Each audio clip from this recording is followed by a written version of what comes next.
Hello বন্ধুরা, কেমন আছো তোমরা? নিশ্চয়ই খুব ভালো আছে, আমিও খুব ভালো আছি।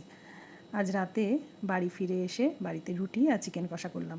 এত খিদে পেয়েছিল, চিকেন কষা করার আর ভিডিও তুলতে পারিনি গো। আর আমার জন্য আলাদা করে চিকেন স্টু বানিয়েছিলাম।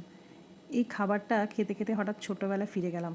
তখন মা রোজ স্কুলে আমাকে রুটি দিতে চাইতো, কিন্তু আমি নিতাম না। মনে হতো রুটি নিলে স্কুলের সবাই আমাকে গরিব বলবে। রুটিটা যদি একটু পুড়ে যেত, আমি মাকে বলতাম এটা আমি নেব না, সবাই হাসবে। আজ ভাবলে খুব হাসি পায়। কি অদ্ভুত ছিল না সেই ভাবনাগুলো, যেগুলো তখন খুব বড় মনে হতো। আজ সেগুলোই শুধুই স্মৃতি। আজ বুঝি সেই মায়ের রুটিগুলোর মধ্যে ছিল মায়ের ভালোবাসা, যত্ন আর নিরাপত্তা, যেটা তখন বুঝিনি, কিন্তু আজ সেগুলো খুব অনুভব করতে পারি।